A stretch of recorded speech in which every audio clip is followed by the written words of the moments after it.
I'm Mike Costello, and I'm here with Dr. Iris Freelander, and we'd like to talk to you in the next few minutes about your positive mind. The fact is that our minds do need to be positive, and in New Thought metaphysical philosophy, we teach that we live in our minds and not in the world.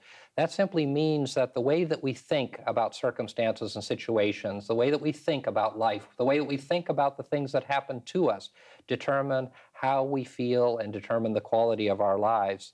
We believe that thoughts make things, that our minds are creative. And we believe too, and we know that all things are created from mind. So we know that we're creating our reality, we're creating our life, and we're creating our sense of being through the dynamic of our mind. And that's a wonderful and marvelous mystery in thought, isn't it, Iris? Yes, it is. And when we meditate on your words that you just uttered, we can see that life is a series of choices, and we can choose to go through life bedraggled and negative in our thinking, or we can go through life in a glorious way. It's our own choice. And sometimes when we think life is letting us down, or we're being let down by some person on earth, then we tend to be negative in our thinking. But we can always know that there's a higher power that we can lean on. And when we look to that higher power, and most of us, when we've gone through crisis situations in our lives, look to the higher power, because we know that without it, we might sink. So as we do that, we see that we're never alone. And although we have to live in an individualistic way, make our own choices and our own decisions, if we look to that higher power for empowering us, then we are indeed just that, empowered. Absolutely, and we can be empowered to deal with any circumstance or situation, and therein lies the solution to the problems and the dilemma of this human pilgrimage that we're all on. In metaphysical thought, New Thought, we talk a lot about understanding the dynamic of mind, and some people call it, and of course there's a religious movement in our tradition called science of mind and religious science, but the idea of the power of the mind and the unification of what we call divine mind, or the mind of God or God, with human mind is just a tremendously important concept. And we know from a psychological standpoint that we have a conscious mind and we have a subconscious mind. And the dynamic of the conscious and subconscious mind and our understanding of it and its relationship to our spirituality is tremendously important. And I think we, as human beings, think very little about the subconscious mind. And of course, in psychological circles and in counseling circles, there's a lot of debate about whether or not the subconscious mind can be modified or changed. And of course, in New Thought and in metaphysics, we believe it can.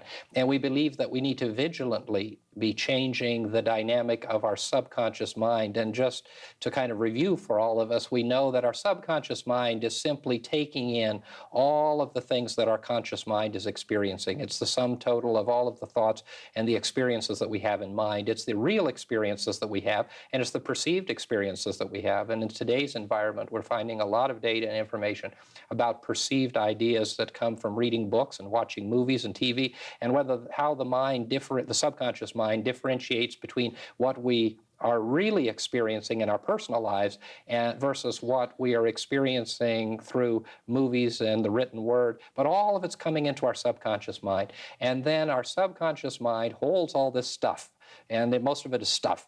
And when our conscious mind needs it, it floods to the surface. And one of the easiest ways to look at this dynamic is to simply think about the dentist. And of course, all of us have, or most of us have, immediate thoughts when we think of the dentist. They may be good, they may be bad. Most of us don't have great thoughts of the dentist unless we're married to one.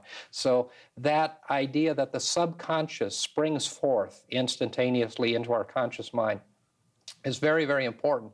So what we do so often in New Thought is we use affirmations and denials to recondition the process of the subconscious mind, so that the subconscious mind is providing us with support when difficult things come into our conscious mind. And then in New Thought, one of the things that we believe, and again, this is consistent with all faith traditions. The words may be different, and so often we say that words build fences that keep us from coming together as God. So if we use words that people don't like or don't understand, just make another word. That's the way we always say. But there's the conscious mind, the subconscious mind, and then there is what some call the superconscious or the divine mind, and that's the presence and the power of God. So if that superconscious or divine consciousness is able to permeate the subconscious and then come forth in the conscious mind, then we're able to really connect. And that's what has to do with the creative power of mind. And we probably should spend a little bit of time talking about the fact that our minds do create things, don't they? Yes, indeed. And we are co-creators with Creator God. And I remember reading years ago, and we had two dentist friends who looked into the fact that more dentists had illnesses than any other profession, and they felt that was because the negativity that people sent them, because so many people, when they have to go to the dentist, just bemoan the fact they have to go, and they get there and they think they're supposed to be negative about it, and they make jokes about the dentist, and they are negative in their thinking. And as we know, thoughts are things, and we do send those barbs out to the dentist. And if we're thinking negative thoughts always, if all the clients do, all their patients do, then they're going to be, it'll be like a great whammy on them. But if some patients send love and light, then it would diffuse that energy. And it's very important that we remember that we are powerful and that we do send out energy, and we can too help diffuse negativity deliberately. And when we're doing a wonderful creative, that's a wonderful creative endeavor, and it has long-lasting results. Absolutely long-lasting results. And we know that mind does project. And of course, thought projects. Mind is a dynamic, but consciousness also projects. And one of the things that we talk so often about, and Eastern philosophies talk about, is the issue of consciousness. And consciousness, while it proceeds out of mind and out of the brain, is not the brain. And we know, too, that as we move from this life into the next, and we move from the physical life into the spiritual life, and of course, we're spiritual beings in a physical experience. We're not physical beings who happen to be spiritual.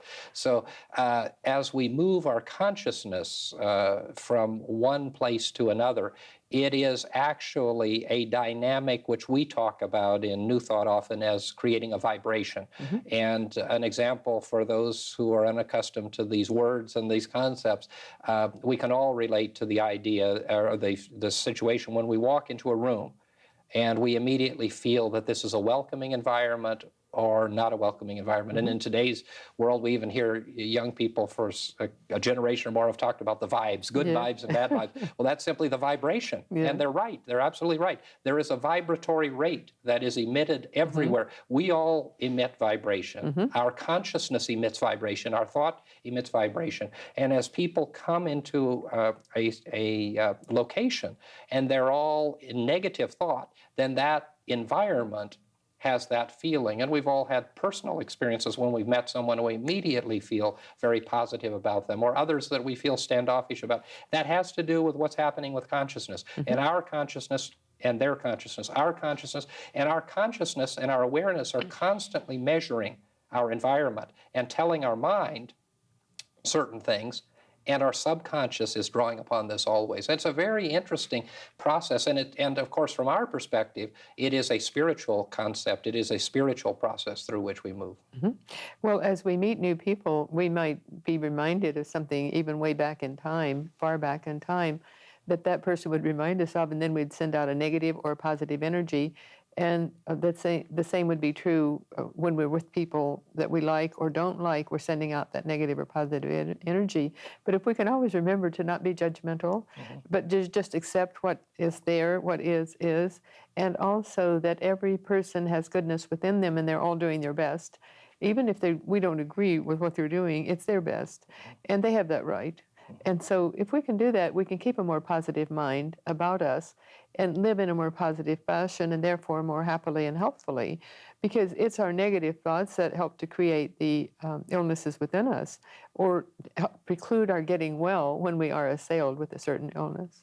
And that positive mind can change our environment dramatically. And as you were talking, I was just reminded of The many people that whom we've talked to and counseled with over the years, as you have as well, who have had problems dealing with their bosses or their superiors in a work environment. And one of the techniques that we always use is to teach those people how to bless that person. Well, Yes. it's a little bit difficult, or if not blessing, if that's too spiritual, then at least to get them to send positive thoughts to that person and to begin to change their mindset when they come in proximity with this person, because so often the dynamic of our mind creates for us a self-fulfilling prophecy. So if we decide that our boss or our work environment is bad and that we're going to have a terrible day, well, we certainly create that, and we'll make it happen. And so often that happens, and then as we go through days and weeks and months of this supportive negative thought process, then we reinforce that negativity, and we do it on a personal level in our relationships. And again, when we talk to people in relationship and marriage, that's one of the things that we need to do, is to work through the process of breaking that negative thought process. Tremendously important, isn't it?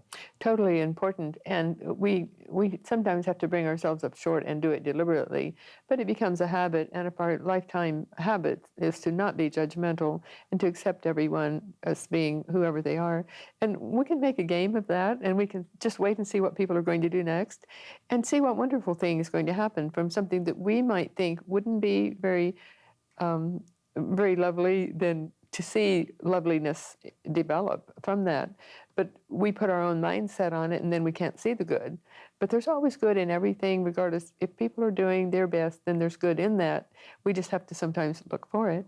There's even good in the negative experiences. Yes. There's even good in the suffering, isn't there? Yes. And one of the concepts that we talk about in New Thought is divine order, and the ability to see divine order in our mind in the midst of difficult situations. And if we can see beyond the physical appearance, if we can look beyond that, if we look at a person who is maybe unkind to us, or a person whom we don't care for, and we look beyond their behavior and give up our judgment, and give up our negativity, and see the fact that they are really who they are, and they are as worthy as we are. And that's a little difficult when we look at people we don't like, or people who misbehave or do some terrible or horrific things. But the fact is, we're all the same, aren't we? Yes, indeed, we are.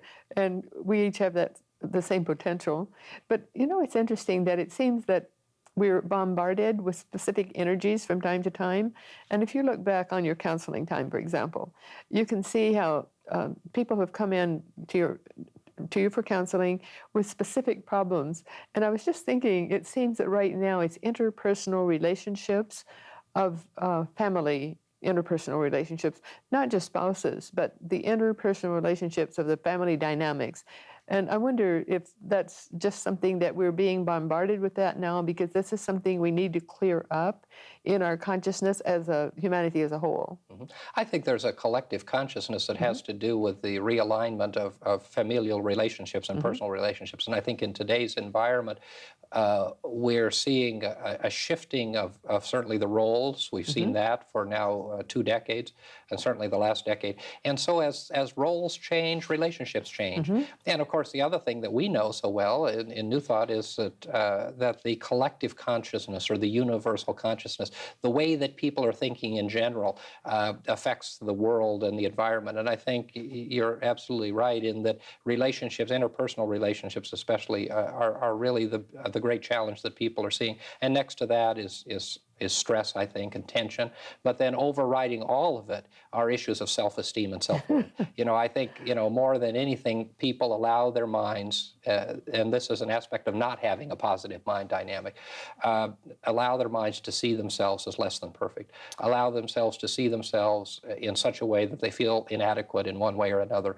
And as we work through relationships, as we work through dealing with individuals, as we work dealing with a whole congregation of people, one of the issues is self-esteem, and having people see themselves as children of God. And if they don't like what they see, that's all right. Every one of us in our lives at different times doesn't like what we see. And that's the magnificence of this teaching and idea, is that we always have the ability to, as we've done programs, detach and rise. Yeah. So we can detach ourselves from who and what we are if it's negative, and we can rise above it. And as we detach and rise in our thinking, and that's a wonderful way to think about our minds, sometimes we just need to detach, give up the thought, and rise, and let that rising take place.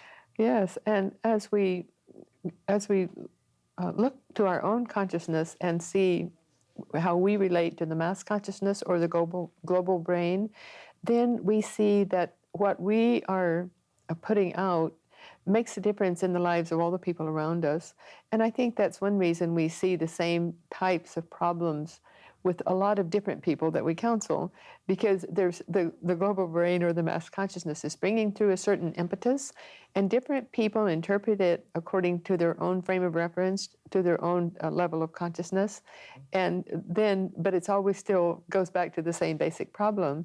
So as we live our lives from day to day and from week to week and month to month and year to year, as we look to within ourselves for those answers and don't judge and don't harshly judge ourselves and don't judge others, then we're rising in consciousness.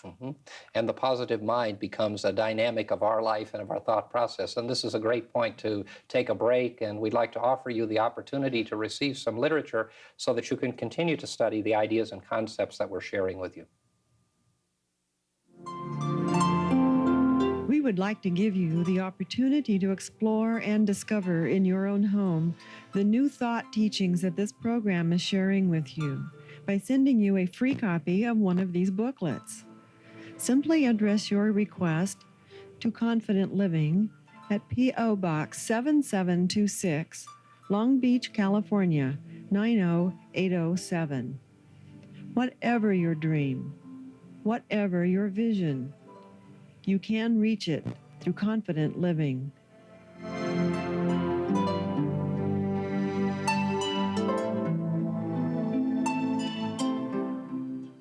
One of the familiar things that we say so often in New Thought is the Christ in me salutes the Christ in you. And I think unity and religious science, Christian science, many of our faith traditions in the New Thought family use that saying. And that is really a fundamental teaching to having the positive mind, isn't it? And of course, scripturally, we know in New Thought that having the mind of Christ, which is referred to frequently, the idea of having the divine mind indwelling in our mind or one with our mind in a positive and affirmative way, but to have the Christ in me salute the Christ in you. And that is to see the divine in me, and certainly for non-Christians, we change those words so that it's consistent with their faith tradition. And so, but to see the divine within me and to allow the divine within me to see the divine within you. Now that's easy for you, the two of us, because we're good friends and we see the divine in each other easily. But to see the divine or to see the Christ in ourselves and to allow that to salute the divine or the Christ within the people that we don't like, or more importantly, within the people who have done horrific and terrible things, really brings our mind dynamic into the alignment of where it needs to be. And that is a difficult thing for many people. And I think in New Thought, we say that salutation often, although we don't really anymore. It's interesting. I was thinking about that last Sunday when a little older lady came up to me and right after the service, and she said, "The Christ in me." And I said, "Beholds or salutes the Christ in you," which is a response that was very common a few decades ago. But that idea and concept is an important one, isn't it? Yes, it is. That would be a good practice for all churches to initiate, and I think some churches must still do it, but we could do that and see the result. And the result would be a lifting of consciousness, we know, don't we? We do, because to see the divine within ourselves and to claim it, that's the issue of self-esteem and valuing ourselves. But then as we value others, as we value ourselves, very fundamental Christian teaching, isn't it? But many people have a hard time understanding the fact that from our perspective, we are teaching fundamental truths, and that those fundamental truths, when they're universally applied, speak to everybody. And this idea of a positive mind has to do, too, with the acceptance of all people. And it's tremendously important, very difficult for religious people. Not so hard for spiritual people. And of course, we know the difference between religious and spiritual people. But it's very hard for us in the realm of religion and spirituality to move into this realm of non-judgmentalism and acceptance of others. And the faith traditions of others, the ethnic issues of others, all of the diversity issues that are so wonderfully expressed in our world today. And I think it's a great time to live because diversity is expressing itself so magnificently. And I think that we are all getting better at that, but a positive mind and a positive mind dynamic certainly requires that. Yes. Well, of course, religiosity teaches my way is the way. And spirituality teaches that we're all one, and in which we teach, indeed, we are all one, and we're one with Creator God. We're one with the higher beings on the inner planes. And so as we look to those, to that truth, we have greater self-esteem. And the greater self-esteem we have, the more we accept others for being who and what they are in their own right. And it's always a sign of insecurity when people are overly judgmental of others, and that's been made into jokes and comics and so forth, but we know that is true. So as we are calm in our own right, knowing in our heart what we know to be true, then we're not trying to tell other people that, we just live it. And as we live it, then it's an inspiration to others. And I think it's a wonderful thing that we're living in this time where more new energies are coming in to keep divisiveness from being prevalent in our lives. And for example, centuries ago, the priests and the clergy were those who had truth and gave that truth out to people. And now everyone equally receives truth, and they do. And has the ability to interpret that truth through the process of mind. Yes. And so that's is a really tremendously important realization. And the willingness to let people be where they are and not to try to move them or change them, but they change by seeing something in us or in those around them that they like. And of course, one of the things that New Thought believes, we don't evangelize. No New Thought organization has any evangelism or proselytizing from the standpoint of traditional churches. But for us, evangelization and the proselytizing of our faith has to do with the demonstration so that others see in us, which is the fundamental evangelization that was intended, certainly in the foundations of Christianity, and that is that you would know them by their works, you'd know them by their presence, you'd know about them by their behavior. And so what we want to do is to demonstrate to the world that by having a positive mind, by having a unified mind with divine mind, by understanding and realizing our oneness with Creator God, that we then operate from a peaceful mindset and position, and then we demonstrate that in the way that we act, in the way that we react, in the way that we interact with other people. And because of that, others are drawn to us, not because of something that we tell them that they ought to do or ought to believe. Yes, and when we help others with their own self-esteem, then they come back for more help with their own self-esteem, because then they're giving out at the same time. Because as you mentioned earlier, everything is vibration and energy. So whatever vibration and energy we exude or send out makes a difference in the world, either positively or negatively. And so as more and more people live in the light, more and more light is created. More and more light is created in relation to mass consciousness and the global brain. And so as we live like that, it means we're rising in consciousness, and mankind is indeed stepping up to a higher level. Absolutely. And the universal law is that there is no regression, there is only progression. And so people are often talking about how terrible it is now. Well, it's not terrible at all. It's exactly the way it needs to be. And wonderful and marvelous things are happening and are going to happen. And so life, as Dr. Garlish, who founded our fellowship in 1927, used to always say, life is ebbing in unceasing progression towards our realization and oneness with God. And that's absolutely true. So everything is moving us, and our minds can move us, our thoughts can move us in a positive and an affirmative way. In the last few minutes that we have, I just want to touch on the concept and the idea that we teach so often in New Thought, that thoughts in mind create after their kind. And that's a teaching that has been used for generations, and it's very important for us to understand that the thoughts that we have create more thoughts that are like the thoughts that we have. That's a part of the creative process. I mean, that is the creative process. And so if we're creating negative thoughts, if we're creating thoughts of pain or suffering or unhappiness, whatever it is that our mind is creating, those thoughts will create more thoughts that are the same as the thoughts that have preceded them. And that chain is broken when we change our way of thinking and align our mind and our thought with divine mind and the presence and the power of God. And so as we do that, then we begin to attract positive, affirming thoughts. We begin to demonstrate the positive mind that we all need to have. And it brings clarity of thought. It brings balance and wholeness. It brings divine order. It brings peace in the midst of the storms of life.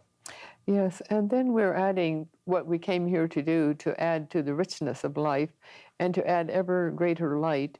And it's a wonderful thing to know that in spite of all the things that people are bemoaning, this is happening constantly. It's a given that our everything is lifting and there's more light because more people are being positive in their thinking, and more people are realizing that their thoughts do create their own reality. And sure, we create our own reality, but what reality are we creating?